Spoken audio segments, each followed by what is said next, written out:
السلام علیکم ورحمۃ اللہ وبرکاتہ۔ محترم ناظرین، اتر پردیش اردو اکیڈمی کے چیئرمین چودھری کیف الورا نے دارالعلوم دیوبند پہنچ کر ادارے کے صدر المدرسین مولانا سید ارشد مدنی و نائب محتمی مولانا عبدالخالق مدراسی سے مہمان خانے میں ملاقات کی۔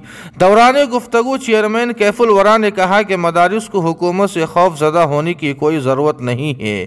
حکومت مدارس کے خیر خواہ ہے اور کچھ لوگ جن کا کوئی وجود نہیں ہے وہ سروے کے متعلق نامناسب تبصرے کرتے رہتے ہیں۔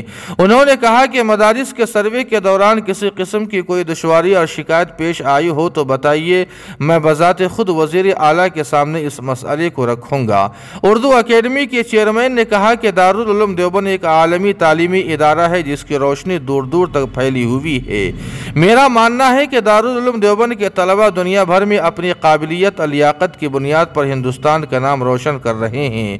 یہ ادارہ وہ عظیم ادارہ ہے جس کی انصاف پسندی اور سیاسی و سماجی معاملات میں غیر جانبداری مشہور ہے۔ مجھے یہ جان کر بھی خوشی ہوئی کہ دارالعلوم دیوبند میں اسلامی علوم کے ساتھ ساتھ دیگر مذاہب کا بھی مطالعہ کرایا جاتا ہے اور یہاں کے کتب خانے میں تمام مذاہب کے گراں قدر اور نادر و نایاب کتابیں بھی موجود ہے۔ دوران گفتگو ایک سوال کے جواب میں کیف الورا نے کہا کہ یوگی حکومت اردو اکیڈمی کی بہترین کارکردگی کے لیے کوشاں ہے، اسی لیے اردو اکیڈمی کی کارکردگی پہلے سے مزید بہتر ہوتی جا رہی ہے۔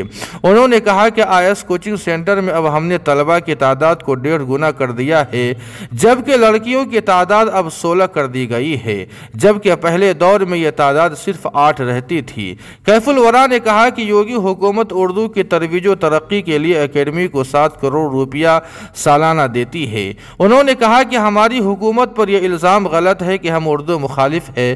اگر وزیر اعلیٰ بھی اردو مخالف ہوتے تو بسپا کے دور حکومت کی طرح اردو اکیڈمی کو بند کر دیا۔ آپ کو بتلا دیں کہ دارالعلوم دیوبند کے صدر المدرسین مولانا سید ارشد مدنی نے اردو اکیڈمی کے چیئرمین کیف الورا سے گفتگو کے دوران ملک کے موجودہ حالات پر تشویش ظاہر کی اور دارالعلوم دیوبند و جمعیت علماء ہند کے ملک کی آزادی کے تئیں دی گئی قربانیوں کا ذکر کیا۔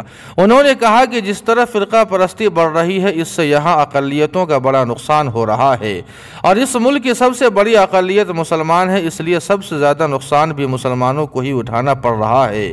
مولانا مدنی نے بے گناہ مسلمانوں کی گرفتاریوں پر بھی افسوس کا اظہار کیا اور کہا کہ ہمارا یہ پیغام حکومت تک جانا چاہیے کہ بے گناہ افراد کی گرفتاریوں پر قدغن لگے اور جو بے گناہ افراد قید و بند کی سخت زندگی جیلوں میں گزار رہے ہیں ان کی رہائی کی جائے۔ دارالعلوم دیوبند کے نائب محتمی مولانا عبدالخالق مدراسی نے اردو اکیڈمی کے چیئرمین کیف الورا کو ادارے کی تعلیمی سرگرمیوں اور طریقہ تعلیم وغیرہ کے بارے میں مفصل معلومات فراہم کی، جس کے بعد چیئرمین کیف الورا نے مسجد رشید، کتب خانہ وغیرہ کو بھی دیکھا اور خوشی کا اظہار کیا۔